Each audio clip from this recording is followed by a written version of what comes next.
Emerged from winter's hibernation, drag racing is already beginning to bloom at the traditional first event of the year, the Cheap Auto Parts Winternationals in Pomona, California.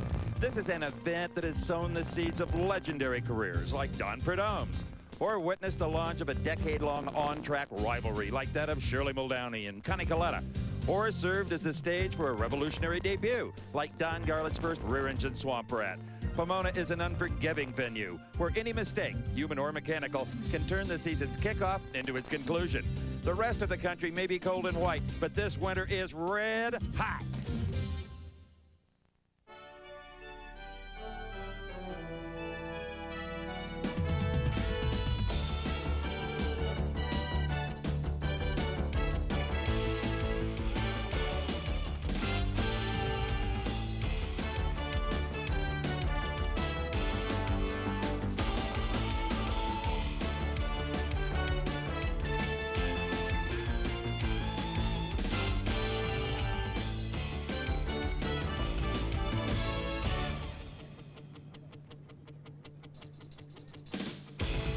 Under picture postcards, Southern California skies, American Sports Cavalcade proudly presents NHRA Championship Drag Racing in the 35th running of the Cheap Auto Parts Winternationals from Pomona, California. If it seems like we talk about the same few select nitro funny cars all the time, it's because we do.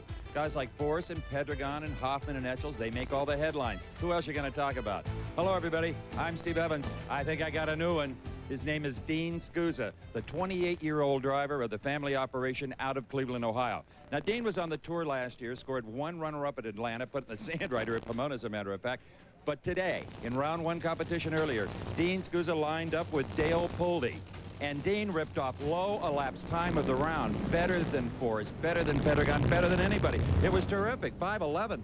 I tell you, I'm so proud of Lance Larson. I mean, he really had 4 runs to work with, and I mean, to lead the field in the first round is, I mean, I just want to go kiss him, you know? Well, I'm not going to kiss him, but your dad, Don, is a big part of this. Oh, yeah. I mean, he's so excitable. I mean, he's a perfect team manager, team owner. He runs this operation like he runs his successful business back home. I mean, I think we have all the ingredients, Steve.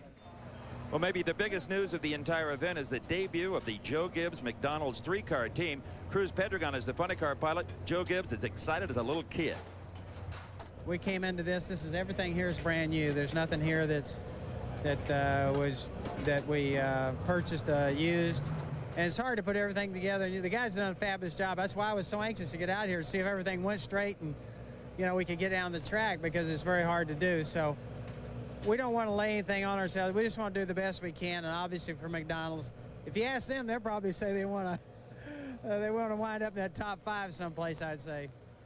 A dream come true for Joe Gibbs, and the day started off wonderfully. In round number 1, Cruz Pedregon a winner with a very strong 5.14 elapsed time. He was the number 2 qualifier. Here with the biggest top fuel story so far at Pomona is the newest member of our ASC drag racing coverage team, Ralph Shaheen. Thanks, Steve. I'm not the only person with the pressures of a brand new job here this weekend at Pomona. Larry Dixon Jr., whose father won this race 25 years ago, is debuting behind the wheel of Don Prudhomme's brand new Miller Genuine Draft Top Fueler. Now, Larry's learning curve has been a steep one. In fact, you might even say it's been a crash course. Just 1 week ago in preseason testing in Bakersfield, California, Larry Dixon had gone under the national ET record just an hour before, when through the speed trap, something broke in the rear end of the car and Dixon went tumbling down the racetrack. The crew pulled the Snake's last ride out of the storage bin, repainted it up in the new Miller colors, and he would meet Connie Coletta in round number 1. Dixon didn't lose anything from the tumble in Bakersfield. He was the 2nd quickest qualifier of the weekend and got into the throttle in a hurry in this action against Coletta, posting the quickest run of the weekend to date, and then the motor lets go. Parts tumbling down the racetrack, coming right back at him. A 472 at 292 plus miles an hour, and then just as he enters the speed trap, kaboom! The supercharger lets go and parts go flying. Some of the pieces lodging into the wing And watch this as this big chunk of metal slides across it. Steve caught up with him just after he got out of the car. Well, Larry, the first keep on coming. Your first win in competition, low elapsed time, 472, and your first blower explosion. What can I say? You know, all we can do is come back. You know, the whole Miller team's kind of set up for this kind of stuff, and when it happens, we'll be back. You were off the throttle when it blew. Yeah, well, I don't know. You'd have to ask Wes when that kind of stuff happens. All I can do is try and get her stopped at that point. One thing we know for sure, it is hurt. The new coach letting his star player know it was not his fault. This one was strictly a mechanical failure. Well, if Larry can win 3 more rounds of competition, it'll be reminiscent of 25 years ago when, as a youngster, he was in his father's arms in Victory Lane here in Pomona, congratulating his dad on a win. For both Larry Dixon and myself, debuting at a famous drag racing venue like Pomona will always be a memorable occasion. Now let's take a look at the third member of our broadcasting crew, Bob Fry, who is standing by with the Pro Stock Division. Thanks, Ralph.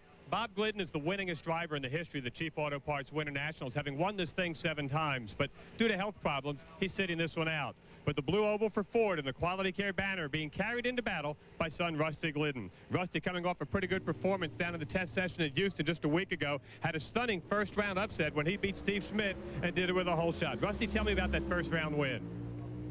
Well, I was very nervous because we haven't been running very good all weekend. So we made a little clutch adjustment, actually a big one. Took a bunch of clutch out of it, kind of rolled the dice, and I came up and did my job driving, and Dad did his job tuning the car. Rusty Glidden really happy with that first-round win. I don't know who's smiling more here, Rusty Glidden or these Ford fans over here. Big win for the kid in round number 1. Sounds like they're getting things cranked up in the top fuel pit area. For more over there, let's join Steve Evans. Actually, Bob, that thunder you hear is coming from the starting line here at Pomona. It is time for round number 2 of funny car competition. That's the hometown boy, John Force, who won here in October, the last race at Pomona with that incredible 303-mile-an-hour speed. But this has not been a great weekend for John Force. Here in round number 2, he's up against Gary Bolger, who qualified number 9 at a 5:25, and that is an awesome effort for the Creasy family. That's Dale Creasy, the car runner, starting the motor. Back to John Force. You know, Ralph Force qualified like on Thursday at 5:09. They threw it out because his car was light. Did not meet NHRA's minimum weight, which is not a problem for the Creasy car. I'm sure it's about 200 pounds over the minimum weight. Doesn't have all the trick parts on it that a John Force can afford. Back, Gary Bolger and the bunch, they're kind of the gypsies of funny car racing. Don't have a computer on the car. They just go from race to race.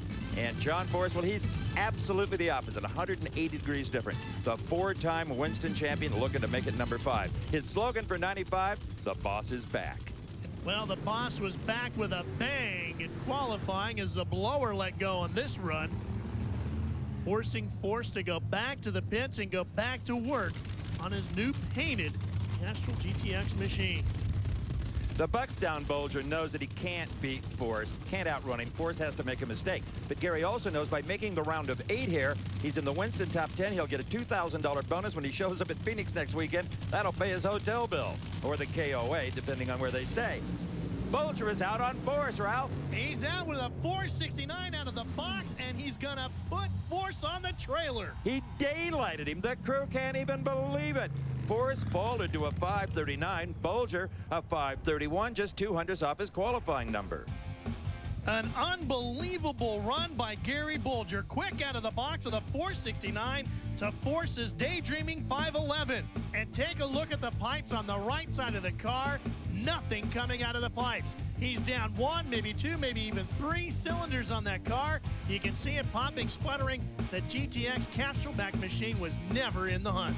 Steve is standing by with an enthused Gary Bolger. I think it was your magnetic personality that did it, don't you? Well, you know, every once in a while you got to show John that those older guys still can run, so it was fun doing it. And you need the dough. It'll put you in the top 10 for the next race and another $2 grand. I tell you, this is great because now we got enough gas money to get to Dallas, or I mean to Houston. I believe that. Bolger's so excited he doesn't even know which race is next on the schedule. Well, for Larry Dixon and his crew, they got to strap on a new blower. They got to get back to the staging lane where they'll match up against Shelly Anderson. You know, Snake told Larry Dixon now that he's a hero driver, he doesn't have to work on the car. But Dixon doesn't know what else to do. He's done it since he was about 14 years of age. And here's one happy guy, team owner Joe Gibbs. All three of his cars survived round number 1. We'll be back with more from the Winternationals in Pomona. Back to American Sports Cavalcade's coverage of the 1995 Chief Winternationals. There's the kid that Steve was talking about, Dean Scusa. He's getting set to square off against Chuck Etchels in the Kendall GT1 machine. Now let's catch up with Steve, who's interviewing John Force a little earlier than he thought he would. John, for the first time in a long time, it just didn't have it. Yeah, I hit the throttle. It just didn't want to run. It just kind of motored down through there. But I'll tell you, Crease is a good old boy. That group over there racing, they'll do well. And hopefully they'll take out the long-range boys. The one thing you can't count out with John Force is the fact that it's a very long season. And before it's over, John Force will make quite a bit of noise in the funny car point standings. Dean Scusa, the quickest car from round number 1 at a 5.11. A tremendous shot from the smiling young man from Cleveland. Chuck Etchels, well, you know, he has another business besides drag racing. He makes these giant drums that print wallpaper. You're on board with Chuck Etchels right now. And Dean Scusa, he has a hobby as well. He's a rock and roll drummer. And let me tell you, Ralph, he can pound the skins. Quite a dramatic contrast between these two individuals. Etchels, of course, with years and years of experience, a big edge there on Scusa. And signing on for another hitch with Chuck Etchels is Tim Richards, the man who wrenched Joe Amato to 4 Winston Top Fuel titles. He was also on this team when Chuck Etchels became the first into the 4s a couple of years ago in Topeka, Kansas. This is a big moment for Dean Scusa. They just pray that 5.11 wasn't a fluke. They've been having problems with the car handling. They discovered that it had toe out in the front end. They straightened those wheels, lined them back up, and the car has just gone perfectly straight. Both drivers are staged and ready to go. Etchels is slow out of the box, but Scusa with lots of problems just after the starting line. And Etchels will move on to round 3 and into the semifinals with a 284 plus mile an hour run and a 526 ET. Interesting, the next pair up, Cruz Pedregon, the McDonald's car. The team owner, Joe Gibbs, keeping a very low profile, both in the pits and on the starting line. He's the spiritual leader of this team. Not to mention the man that signs the checks. And they're up against a real pleasant surprise here. Gary Clapshaw, the Fuelish Pleasure car. Clapshaw, in '95, will run his first ever entire NHRA tour. He's made random appearances here and there and had sporadic success. But here, in the second round, that's wonderful for this team. That's a car that used to be a Ford Probe body machine, and this year for 1995, sporting the new looks of the brand new Ford Mustang body. A nice paint scheme on that car, really glowing in the bright Southern California sunshine, and a new paint scheme as well. And you see Dean Scusa frustrated, Chuck Etchels a lot happier. Chuck, I think the General Tim Richards called a perfect shot on that one, a 526. Well, if that's what it took to win, he called a perfect shot. You know, you never know in these things, Steve. You got to, you know, take your best guess, go at it, and that's it. When Bolger took Force out, was that a little hoop I heard up from under that helmet? No, not me. I mean, Force is going to be there at the end of the year. This is the first race, and I think some guys overreact, get a little overexcited, but it's a long season. It's been a great weekend all the way around for Gary Clapshaw as he backs up into the staging lights. Clapshaw qualified in the top half of the field, the 7th quickest in the field out of Battleground, Washington in his brand new Mustang, and he ran the same kind of runs earlier to put Whit Bazemore on the trailer. Cruz Pedregon, as you know, Ralph, was in 5 final rounds at the end of the '94 season, but this is a brand new car, and they're picking up right where they left off, running consistent low teens. This was earlier in round number 1 when Cruz disposed of the Smokin' Joe's car and Gordy Bonnet. But watch Cruz Pedregon near lane. Parachute's not out. Parachute's not out. Still not out. Very short racetrack. Finally, it deploys as Cruz was already hard on the carbon brakes and narrowly avoided the sand trap. He's got to get that fixed. All right, let's go back to the starting line. Can Gary Clapshaw handle Cruz Pedregon? What do you think, Ralph? Boy, this would really be another upset. We saw Force go out already. You never know. We saw Clapshaw run a good run in the first round of eliminations. Cruz, a determined driver this weekend. Oh, and big problems for Clapshaw. Cruz hazing the tires, fighting for traction. Gets through the lights. The chutes are still a little late coming out, but the time not as strong as he would have liked. With a 5:25, Clapshaw might have got him, Steve, if he had run another good time. Some oil came out of that Clapshaw motor somewhere and almost put him in the fence. A very nice job of driving, and I'm pretty sure he had to use the onboard fire extinguishers as well. You'll see, ooh, right there. He's sliding around in his own oil. Hang on, cowboy. Gets it airborne. Boy, you see a lot more in slow motion, don't you? The next pair already doing their burnouts, Al Hoffman and Jim Epler. The Rug Doctor up against the brand new paint scheme on the Western Auto Machine. And there you see Cruz Pedregon getting the hug from the coach. Congratulations, Joe Gibbs, pleased with his team early on here today. A lot of people expecting big things out of both of these cars in the 1995 season. Johnny West has joined Jim Epler, the Rug Doctor crew, as team manager. And there is Tom Anderson, one of the real brilliant people in this sport, with Al Hoffman. His second year with corporate sponsorship from Western Auto and Slick 50. They've done a little testing. We saw him over in Phoenix a couple of weeks ago, and they had an engine that didn't even sound the same as it did in 94. A completely different combination, different camshaft, different fuel system. Al Hoffman, well, I think his facial expression says it all. Don't mess with me, bud. Up against Jim Epler, who's always smiling. Wife Susan, their darling daughter, is always at the races. These people have a great time, win or lose, but win is what they want to do most of in 1995. The Epler family, truly a racing family on the road together, loading up in motorhomes and doing the Western swing together, putting quite a few thousands of miles in on the road together. Nice to see that. Now Epler and Hoffman set to go.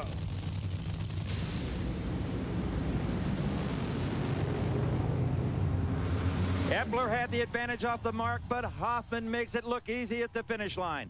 Not a home run, but a ground rule double. A 5:38 at 281 miles an hour for Hoffman. The pairing for the semifinals finds Gary Bolger up against Chuck Etchels, with Etchels in the lane choice.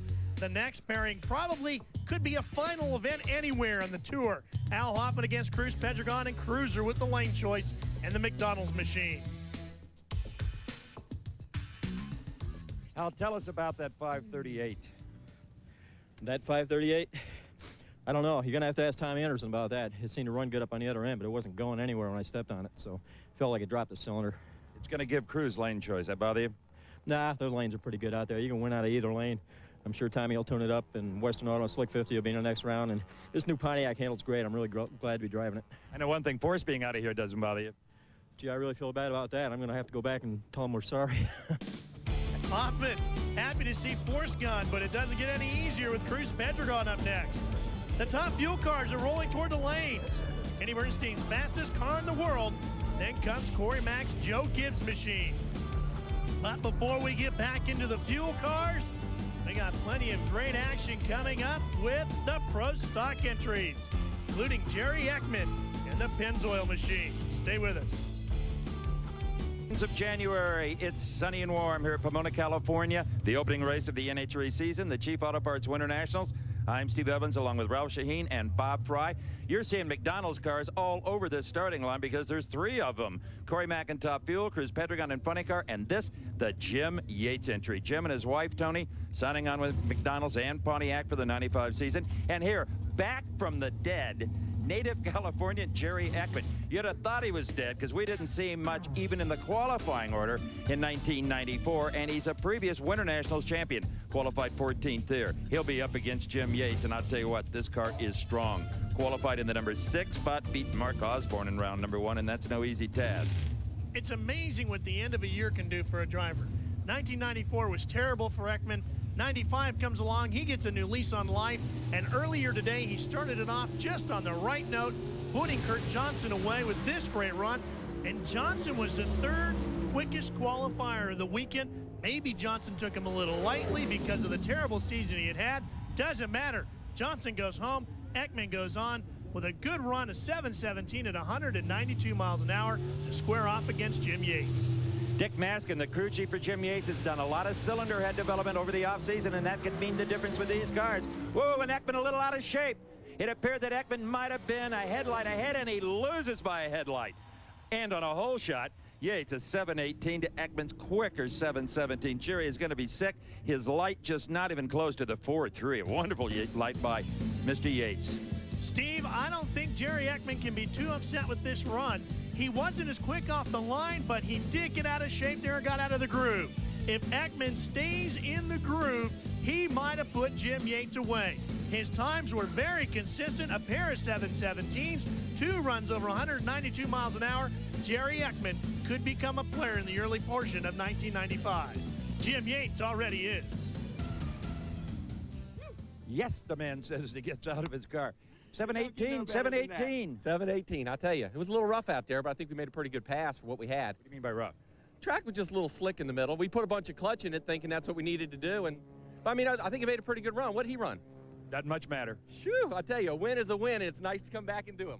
That's exactly right. Doesn't matter how you get there as long as you do. You're on board now with Scott Jeffrey on in the Avenger-bodied Mopar machine. He qualified 5th with a 7:13 at 194 miles an hour. Ran a 7:11 at 194 to put Terry Adams away in round number 1. Rusty Glidden will be his competition in round 2. Rusty qualified 13th with a 7:14 at 194 miles an hour. Ran a 7:15 at 192 and loaded Steve Schmidt back up onto the trailer. Last weekend in Houston, Rusty Glidden and about 20 other pro stock cars got together in Houston for a little preseason bash, and Rusty whipped them with 3 7:08s and incredible elapsed times. He's now up against Scott Jeffrey on the Dodge in the near lane. Whoa, great lights by both drivers. Jeffrey on trying to keep that car as straight as he can. And he beats Rusty Glidden by a clean car length, a 7:12 to a 7:18. Both drivers 4-1 lights, a 4-0 being perfect. Outstanding. The next pair of cars getting set. Troy Coughlin, the native of Columbus, Ohio, warming up the tires on his 95 Cutlass. Kind of surprised to see him in this round since he's only been behind the wheel of a pro stocker for a short period of time. He's going to go up against Warren Johnson. Here's Steve. This is going to be pro stock war for 95. That 7:12, though, puts you another round. Boy, it sure is good to go another round for Mopar and everybody else, but it was real loose that run, so there's something left in this thing. Loose for everybody, though. Yeah, I think the tracks, you know, there's a lot of oil downs out there with the fuel cars, but hey, my guys got it from A to B, so I'm happy. Thanks. Makes me nervous every time one of the Mopar drivers says there's a little bit more left in the car. Troy Coughlin qualified 8th. He posted a 7:13 at 194 miles an hour, ran a 7:22 at 191, and beat Chuck Harris on a hole shot in round 1. Warren Johnson, Ralph, is looking for his 3rd consecutive Winter Nationals title. The hat trick, as it were, with the GM Performance Parts Oldsmobile. You know, interestingly enough, Troy Coughlin over in the far lane, his father won Nitro Funny Car here at the Winter Nationals about 20 years ago. Jag, out of Columbus, Ohio. And as you said, though, an amazing performance. He not only qualified, Troy, but in the top half of the field as well. It's great to see some new blood really performing here. Troy Coughlin, a slight advantage. Look at Troy. Look at Warren Johnson. Johnson toying with him the first half of the track. A 7:09 for the professor of pro stock at 195 miles an hour. Coughlin just a slight advantage off the starting line, but couldn't parlay it into a win. Well, Steve, he did everything he could at the start. Troy Coughlin with a 4:28 reaction time to the slower 4:37 of WJ. But then it was all made up at the far end of the racetrack. A 7:098 for Johnson compared to a 7:17.5 for Troy. The big number, the speed at the far end. A 195.99. WJ outmotored him at the far end of the racetrack. A little greasy out there, the boys are saying. Yeah, she's a little hot and greasy out there right now. Just getting down it is a trick, let alone winning. You got down it quicker than anybody else so far at an 09. Well, we're fortunate for that. We made some adjustments. We didn't know whether it'd pay off, but apparently it did. Traditionally, later in the day, better the track. WJ really has his race face on this weekend. Over in the pits, now despite being put out by Gary Bolger, John Force is holding court with his fans, and we'll be back to Pomona after this. Of mudslides, earthquakes, and of course, celebrities on every corner. And boy, was our Bob Fry ever disappointed when he missed one of his favorite personalities by just one day. The Cowboy, Mark Pallick, loaned his car to the comedian Jay Leno the other day. Tell us how that'll come about. Well, Bob, people at Summit Racing put it together. Jay called one day for some tech information, and after a few minutes conversation, Nick Maroon said, are you Jay Leno? And he says, as a matter of fact, I am, and suggested maybe we try to put something together, and it ended up with Jay driving our car. How'd he do?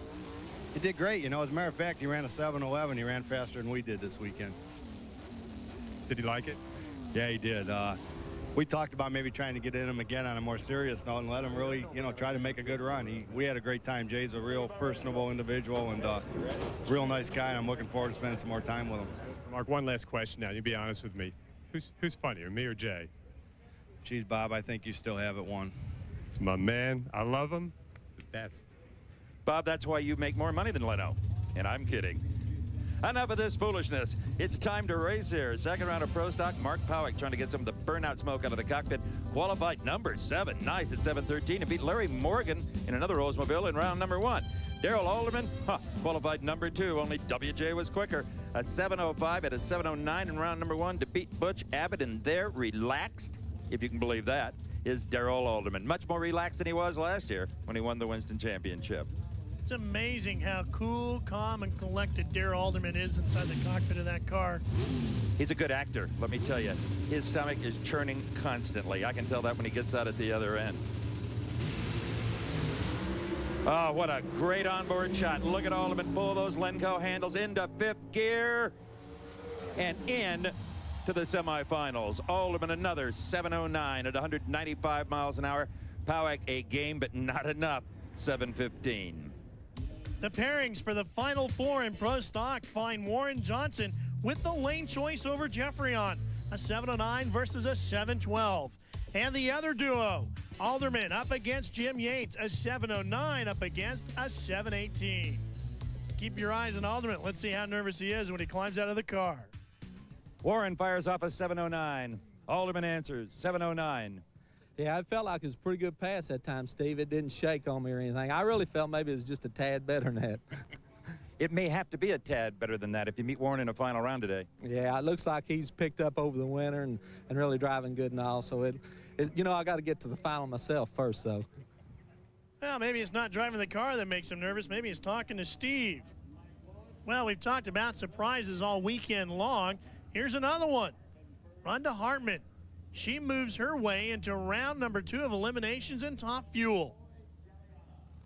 She did that by putting away Joe Amato in round number 1. Well, actually, Amato kind of put away himself, as you're about to see.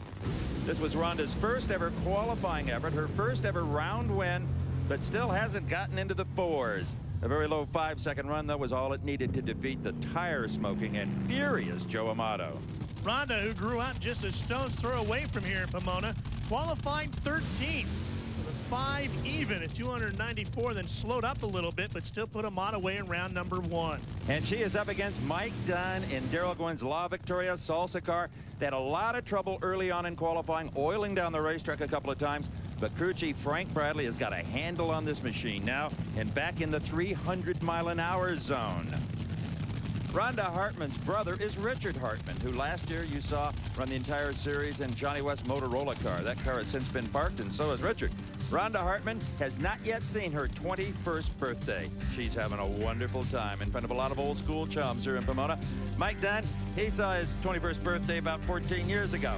Mike, a professional race car driver who has won NHRA national events, not only in Top Fuel races, but in funny cars as well. About as good as they come. The Hartman crew, well, they got their fingers crossed. They know they had a little bit of luck to get this far, certainly earned their spot in qualifying. If they could go another round, you'll have to scrape Rhonda off the moon.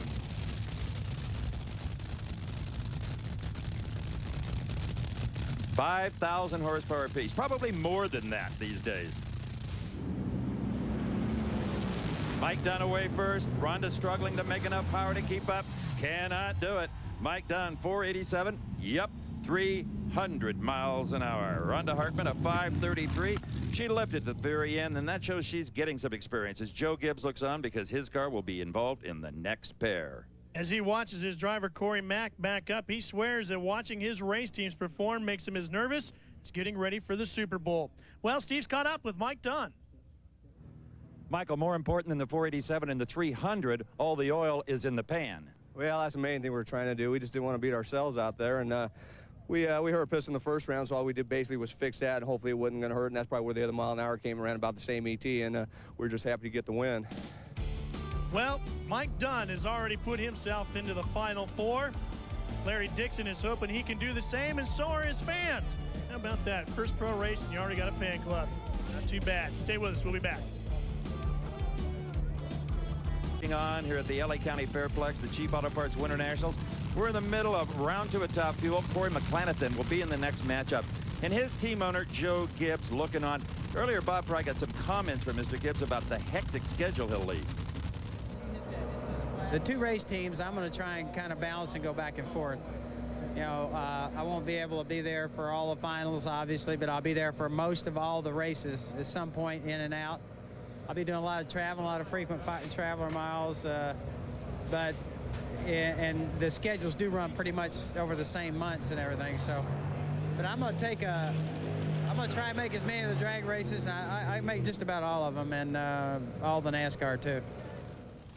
I think the trickiest thing for Joe Gibbs is going to be figuring out where all his tractor trailers are on a weekend. He's got 4 of them here, including Corey McLenithan's, plus the Winston Cup trailer. He'll match up against Scott Coletta, who qualified 6th with a 487.294, and then ran a 486.294 to beat Robert Reel in round 1 to go up against Corey Mack. Here's 2 bright young drivers, a Winston champ in the near lane, a Winston champ wannabe in the far lane. Corey Mack overpowers the racetrack. He tries to stay with it. Just billows of smoke off the tires. Scott Coletta trying to control the parachute snap. Coletta wins it at 487, 297 miles an hour.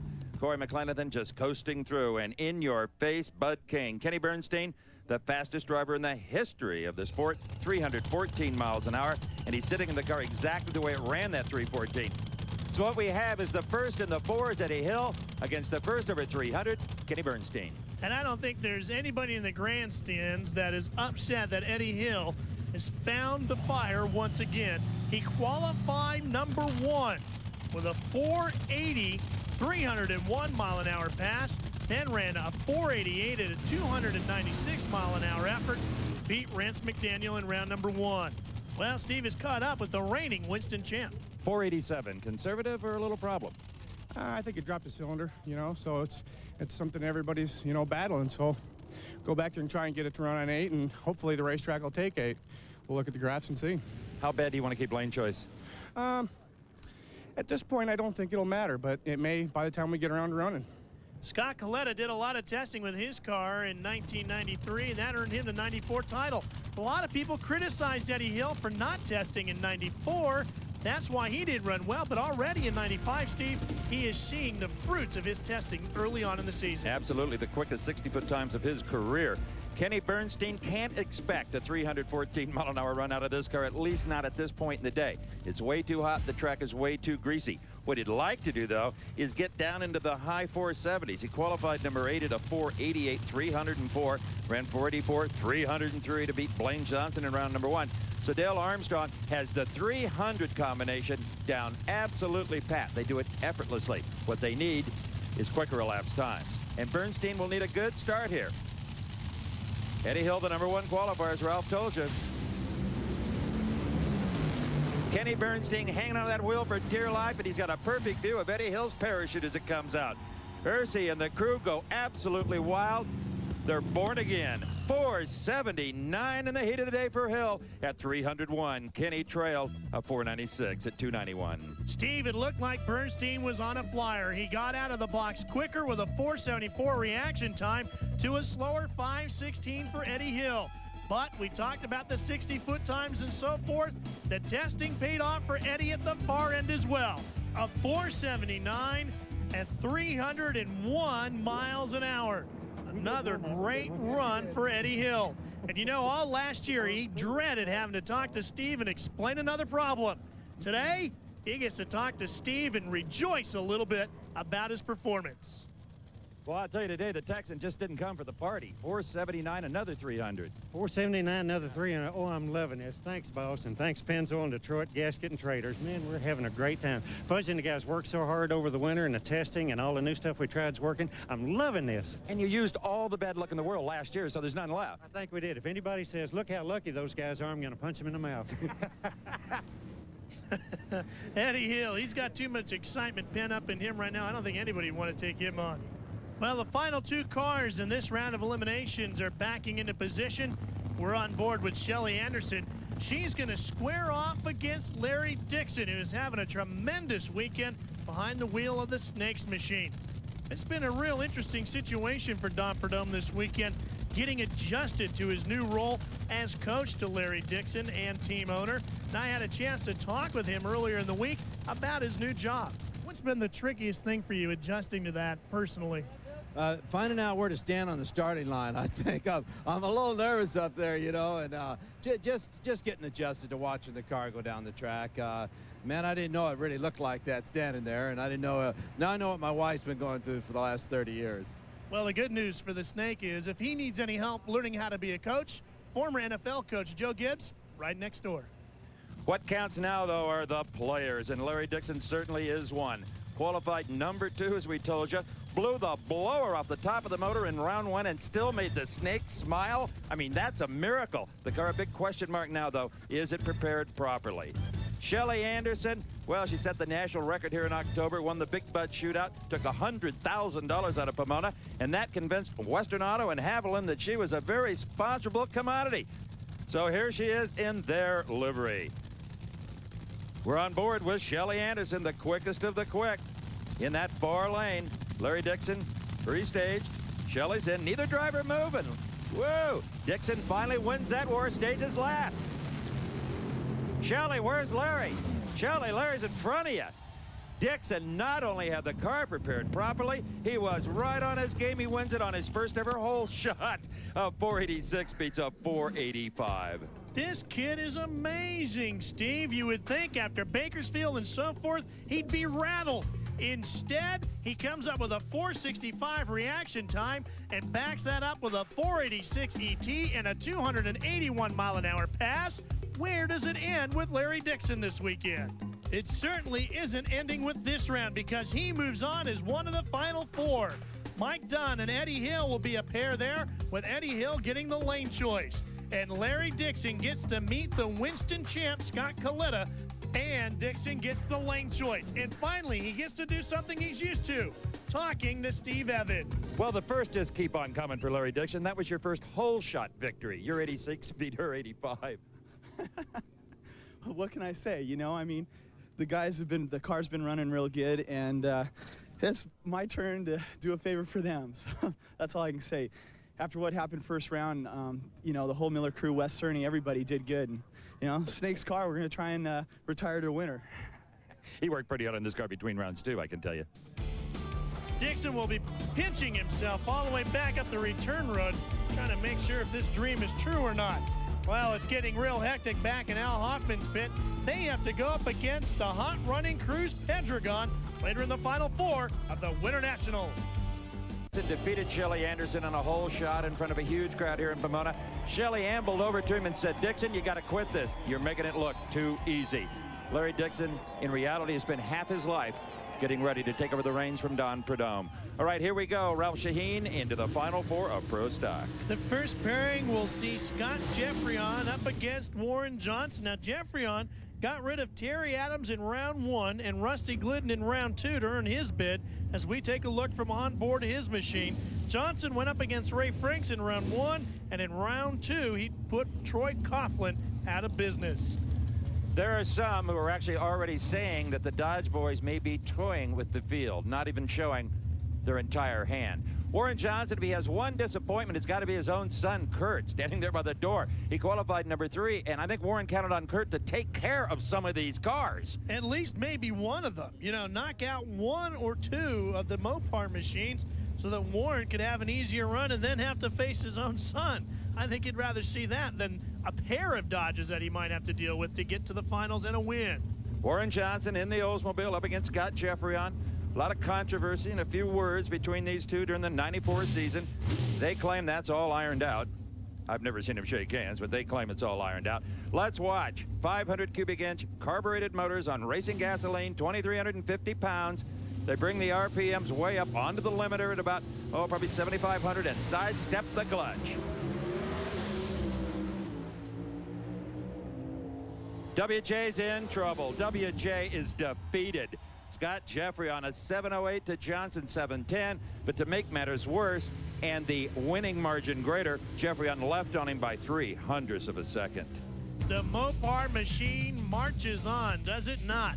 Scott Jeffreyon, as Steve pointed out, was quicker with the reaction time, quicker with his ET, and almost a hair faster at the far end of the racetrack.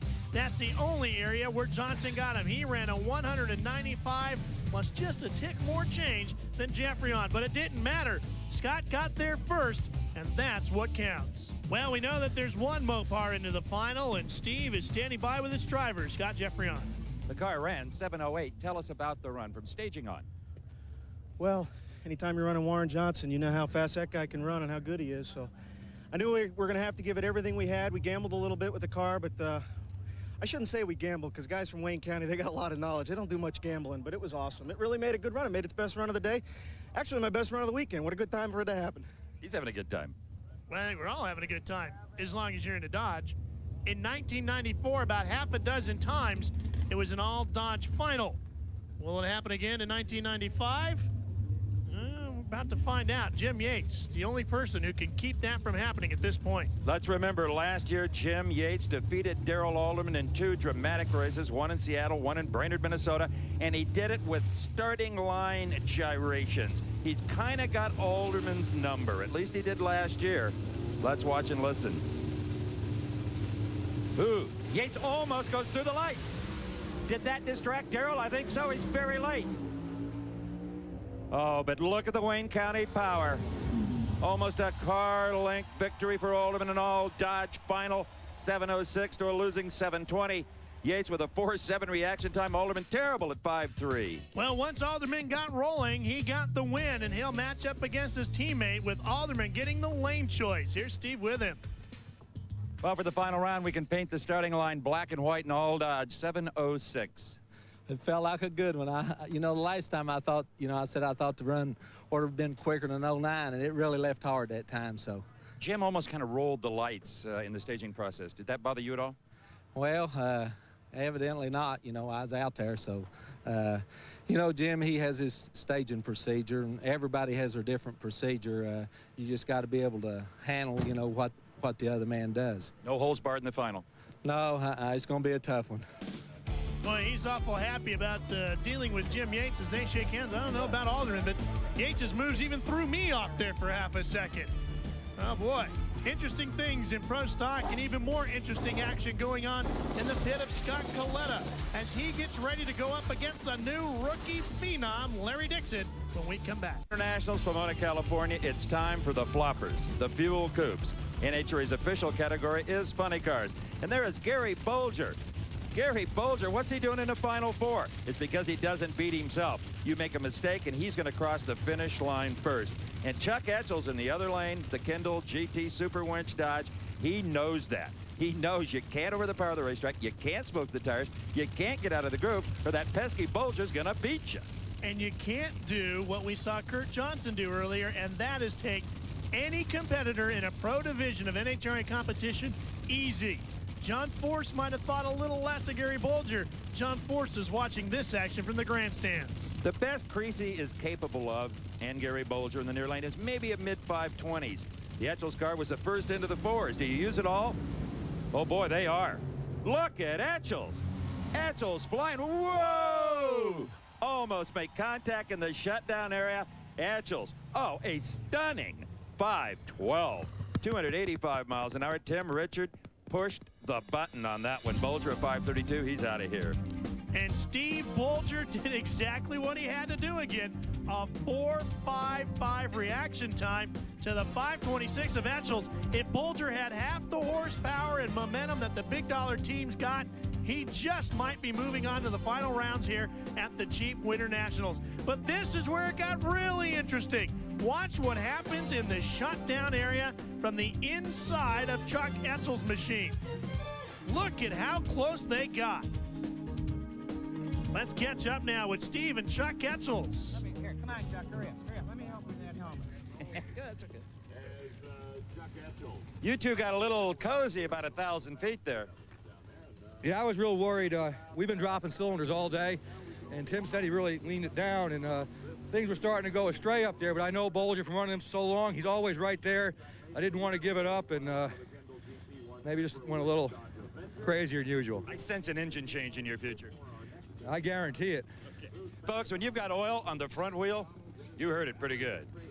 You know what I want to know about is if you almost run a guy off in the shutdown area, can you then walk up to him and start yanking on his helmet? Is that a fair move? I tell you, Gary Bolger, the clown prince of funny cars, can get away with about anything he wants. He's that well liked. You're inside the smoky cockpit of Al Hoffman, the Western Auto Slick 50 onboard camera showing you the lineup procedure. And of course, he is up against Cruz Pedregon. Now, let's remember the chute deployment problems Cruz had in the previous 2 rounds. Ralph checked out the system. The top NHRA teams are always looking for innovative ways of making their cars safer for the drivers. Cruz Pedregon's McDonald's team has come up with this button right here on the steering wheel. This releases the parachutes. The advantage is you can keep both hands on the steering wheel and more control of the car. Now, as a backup, they've left the old standard reach up and grab system hooked into the car as well. The Larry Minor-owned entry Cruz drove last year did not have that system, so he's getting used to it, or it's getting used to him. Here we go. Winner goes to the final. Loser, leave the state. Clutch dust in Hoffman's car. Hoffman almost hits the center line. Oh, my. What a gorgeous race. Both cars run identical elapsed times to the thousandths of a second by 5.143. Cruz left 200s first, and that was the difference. That really was the difference, Steve, and there was only one other thing that was different, and that was the mile-an-hour posted up at the far end of the racetrack, where Cruz was 2 miles an hour faster than Hoffman. The only other difference, right here. Watch the Western Auto machine get a little loose in the rear end as Hoffman fights for control. Cruz wins and gets to talk to Steve. Doesn't matter who the car owner is or the body style, Cruz Pedregon just goes to the final round. About 6 in a row, I believe, and that was close. You both ran 5:14 to the thousandths. Hoffman's had some good lights. I knew I had to be on my toes there. We want to win. I just want to win. Gibbs wants to win. McDonald's, all of our sponsors, Pontiac, Champion. I appreciate them coming on board because this is a winning team. Everybody's been talking about Forrest's going to win all these races. I'm not bragging, but he's got to deal with the McDonald's car.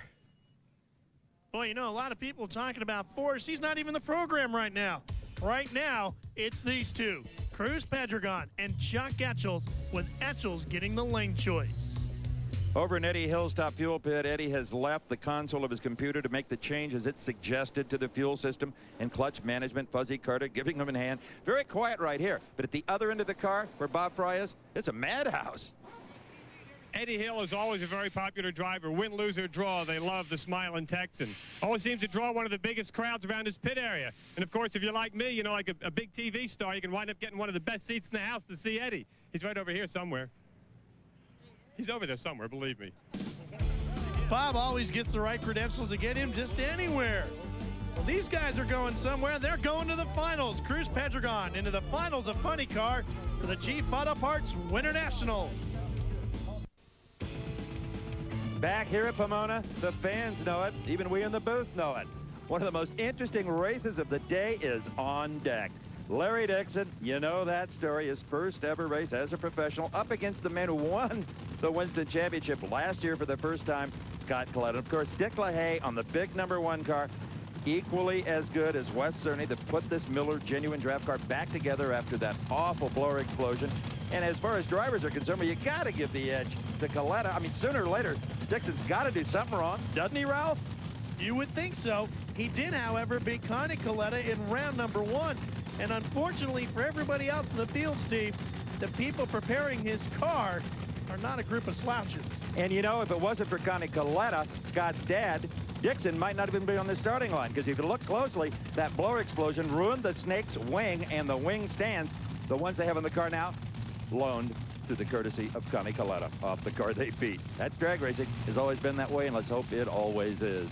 Here again, winner goes to the final. Loser goes to the lounge. Oh, and Dixon's dream goes up in tire smoke. Scott Collette. Ooh, boy, what a nice one. How about a 4.80 second elapsed time, 300 miles per hour. They both left the starting line pretty much together. Forget about the smoky finish. Larry Dixon had a great afternoon here at Pomona. His career is just beginning. We expect great things out of him in 1995. Here's another crew having a good year already. Mike Dunn and Darrell Gwynn's La Victoria effort. They're into the semifinals. They're going to have to face up against Fuzzy Carter and his driver, Eddie Hill, and the Pennzoil machine. This should be a tremendous semifinal pairing. Eddie Hill already got past Rance McDaniel and Kenny Bernstein. If he can get through Mike Dunn, he'll meet the guy standing by with Steve Evans. Scott Coletta picking up where he left off in 1994. 300 miles an hour, 4.80. Oh, awesome. That's just what Dick was looking for. So first time we've been past the second round here in Pomona, and we stumbled here the last couple races of the year, and Dick's back. You went right up there and staged, put both lights on. Dixon couldn't ask for more than that. He could take his time. That's for sure. You know, I mean, I knew he was going to take his time. I've been watching him, and I don't think he's doing it on purpose. He's just being careful. Yeah. So, you know, go run the race. Good job. Scott Coletta's had a very consistent afternoon, and he's going to need that to face off against the winner of our next pairs. Fuzzy Carter backs Eddie Hill into position. Eddie trying to get set to wage war against Mike Dunn, the driver for Darrell Gwynn in the La Victoria car, right over on the other side of the racetrack. Now down at the far end, Steve is caught up with the new rookie phenom. I don't think I'll get one complaint out of these two, Don Perdomo or Larry Dixon, after this debut. Snake, it was a special day. It sure was. You won't get any out of me. He's just done a great job. The whole Miller Jr. draft team, you know, Western, everybody. I'm just pleased as punch. This is one race of many in your future. I hope so. You know, you always want to do better, but if this is what it is, this is it, you know. I don't think Larry Dixon can be upset with this performance at all, Steve, and when he gets back home and thinks about it, he'll get a smile on his face as he gets ready for the next race on the schedule. I got to tell you, though, 94 was not a disappointment for Eddie Hill. It was an embarrassment. Didn't win a race, didn't finish in the top 10, couldn't look people in the eye. Trying to rectify that. It is Eddie Hill to his first ever Winternationals final round. 489 defeats Mike Dunn's 493. And Eddie Hill actually left a couple of hundredths ahead of the much younger Mike Dunn. Doesn't see that very often. How can Eddie Hill do anything wrong here this afternoon? A 489, 298 miles an hour, and a slow 508 reaction time, but it was enough to get Mike Dunn off the line. Dunn with a 521 reaction time, not in the hunt against Eddie Hill. Here's the pairing for the final round. Eddie Hill, a former Winston champion, up against the reigning champ, with Coletta getting the lane choice. Here's Steve. Somewhere it lost a step there, though, 489. It really did, yeah. It dropped a cylinder, and I'm astounded it ran that quick with a dead hole. It picked it back up. I don't know where yet, but, man, for this thing to run 301.7 and 479, smoking the tires on a run before and then drop a cylinder and still run that, I think this thing's got potential. What do you think? Cozy up to that computer. You'll find it. We need to get her straightened out for the final. Final's going to be tough. Believe it or not, it really is 1995. This is not deja vu. It's a Dodge final. We'll have it next. Slogan from Chrysler, put a Dodge in your garage. Well, there's two Dodges that sit side by side in a little garage in Fairfield, Illinois. Well, right now, folks, they sit side by side on the starting line at the Chief Auto Parts Winternationals. They dominate Pro Stock. And you know, Steve, I don't think we've seen this kind of domination in this division since the heyday of Bob Glidden. And the scary thing is, they might not be showing everything they've got. Now, that's very true, and they have two of the finest drivers that the category's ever seen in Scott Jeffreyon and Darrell Alderman. And it's amazing to me that these two guys, who, believe it or not, they're going to race for this. There's no fix ever when they get into a final or anytime they meet. But they have to live in the same trailer and eat lunch together when they want to beat each other's brains out. And somehow they make that work. It might be a little easier to make that work when you know that you both stand an equal chance of getting to the finals and that you really don't have to get real intense and uptight about it until the last round of the day. What really hurt Scott Jeffreyon personally last year is he won more races than Darrell Alderman. Alderman won the championship because when Scott did lose, he lost early. He didn't lose early here today. Dave Hutchins brings him in, Mike Sullivan the other car, the mainstays of the tiny little Wayne County speed shop and even tinier Fairfield, Illinois. This is it. Final round, Pro Stock, opening race of 95. Which driver will stage first? Near lane.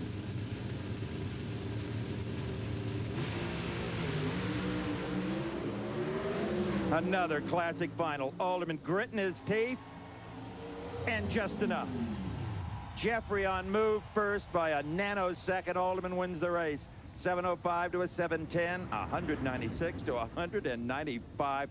A beautiful Pro Stock final. A lot of fans, though, would like to see two different makes. Bob Price at the starting line. Well, David, 705, and that's another one for Darrell over Scott, little bragging rights for you guys. Yeah, it's been a real good race. Both of them have done an excellent job driving, and we're able to bring the cars to the racetrack, and we were real happy with this race. Well, you should be. You won it, and you end up the same way you ended up the 1994 racing season right here. Let's take a look at it again. Both of these drivers pedaling just as hard as they can and doing an excellent job behind the wheel. Some of the trickiest machinery in the business.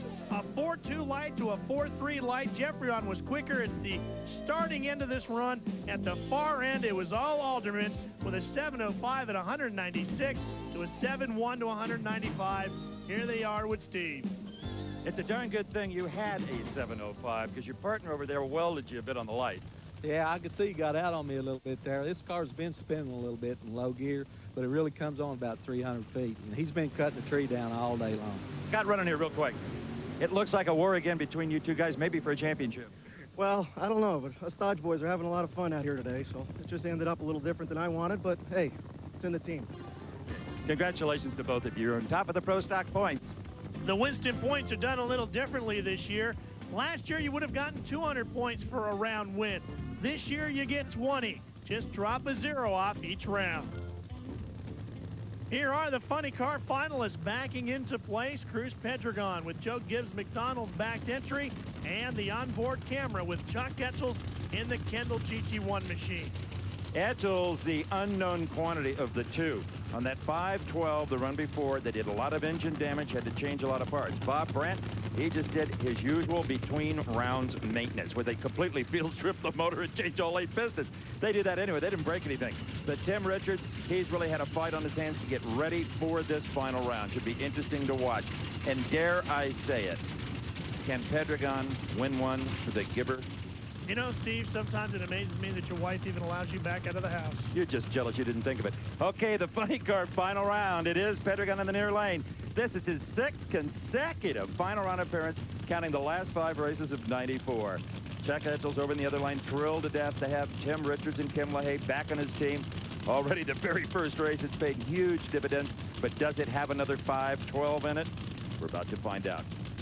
Track couldn't be better. Weather, absolutely perfect. Starter buster couch, set to send them on the way once they're fully staged. On board with Etchels. Oh, and sparks out of the bell housing. Clutch smoke. Etchels can't even see where he's going. A mechanical failure. Pedregon wins it. 5:30 at only 278 miles an hour. He hurt that puppy a bit, too. Clicked it off a bit early as the speed shows. But on the starting line, they are erupting. Who would have thought in his very first race as a funny car runner, Joe Gibbs would be in the winner's circle. Bob Fry is with crew chief Brandt. Bob, you were up on the starting line by yourself while the crew was back there with the race car. What were your thoughts right before the run?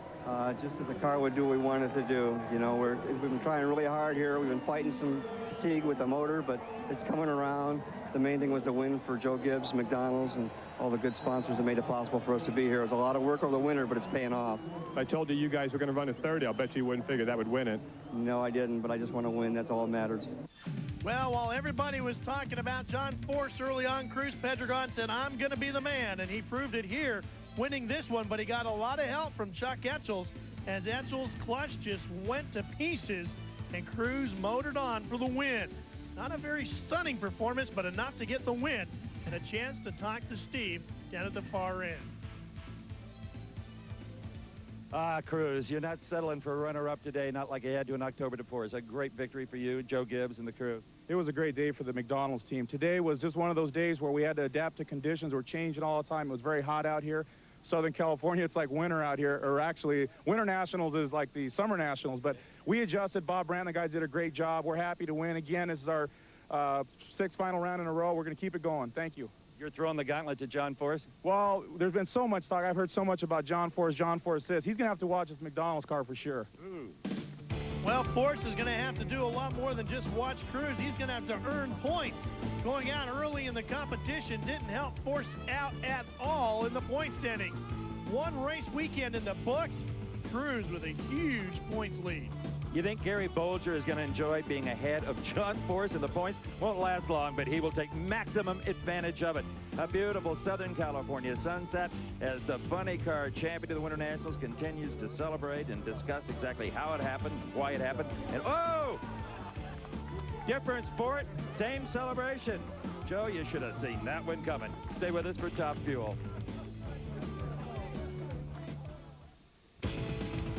Welcome back to the Chief Auto Parts Winternationals. Ralph Shaheen, Steve Evans, and Bob Fry with you as we get ready for the last pairing of the weekend. The Top Fuel final is set to go. Eddie Hill and Scott Coletta ready to decide this one, Steve. The last two Winston Points champions in Top Fuel set to battle it out. We should have seen this last year. Absolutely. You know, neither one of these drivers have ever won the Winternationals here in Pomona, the second oldest race on the NHRA calendar. Only the U.S. Nationals has any more longevity than this particular race. It's always been here at Pomona, but this $14 million racetrack didn't used to exist. It was temporary grandstands and outhouses and a totally removable facility. Dick LaHaye looking over the Coletta car. He looked over with a little concern at Eddie Hill like, boy, you're back, aren't you? You kind of see it on his face like this guy is no pushover now. If they weren't thinking that way before this weekend, they're certainly going to be thinking that way after it. First time Eddie Hill has been in the far lane. Scott Coletta earned lane choice by virtue of his 480 in the semis against Eddie Hill's 489. Look at Hill going to the high speed. Raw fuel. Scott Coletta has lost traction. There's no recovering from that. And Eddie Hill has won his first race in over a year and a half. Eddie, Ursi Hill, Fuzzy Carter, Janet Carter, that whole team. What an uplifting moment this is for them. He ran a 5:11 reaction time, which was much slower to Coletta's 4:56, but as soon as the tires went up on Coletta, Eddie was celebrating. A 485 at 299 miles an hour, and he starts celebrating when he hits the speed trap. Now he gets to celebrate with Steve. I'm getting in on the hugging down here. 983 put a tear in this man's eye and a prayer on her lips, and it's all paid off. They've won their first Winternationals. Oh, we sure have, and now we're #1 in points, and we got momentum, and all the new stuff works great. And I bet Pennzoil and Detroit Gasket and Traders are proud of us tonight. What do you think? I think so. And I think there'll be a party somewhere in Texas tonight, too. There might be one in California. 485, not quite what you wanted, but who cares? Well, we didn't smoke the tires. Yep, you didn't beat yourself. No, we didn't that time. The tendency was there, but we held off. Congratulations. Thank you. It feels so good. It's been a solid year since Eddie Hill's seen his name anywhere near the top of the points, but he does today. What a great way to start off the 1995 season. And a great start for Cruz Pedregon and Darrell Alderman as well. A promotional consideration has been provided for and a fee paid by this special offer from Diamond P Sports. What a year it was. And drag racing fans, you need look no further to reminisce in your own VCR with Diamond P Sports recap of the season, Drag Racing 94. From start to finish, Pomona to Pomona, we'll take you through the Pro Stock Wars, the rampage of the Dodge Boys, sizzling season highlights of Funny Car with John Force breaking all the records, and of course the duel in Top Fuel. Scott Coletta's incredible championship. Kenny Bernstein ends the tour at 314 miles an hour, and the final ride of Don the Snake Prudhomme. It's all in Drag Racing 94. To get this video, call 1-800-257-9393 or send $24.95 plus $4 shipping and handling to the address on your screen to relive the whole 1994 NHRA season from where you're sitting right now. It's like to be a drag racing commentator, and I think Larry Dixon did an admirable job of finding out what it's like to be a Top Fuel driver. And can you imagine, can you believe the cooperation we get from the drivers and the crews? It's unbelievable. You don't see that in any other form of motorsports. For Bob Fry and our now seasoned Ralph Shaheen, I'm Steve Evans saying so long from the NHRA Chief Auto Parts Winternationals in Pomona, California. One last look at Eddie and Ursi Hill. They have come back to again lead the points towards what could be his second NHRA Winston Championship in professional drag racing. So long, everybody. The American Sports Cavalcade is a production of Diamond P Sports and a presentation on the Nashville Network.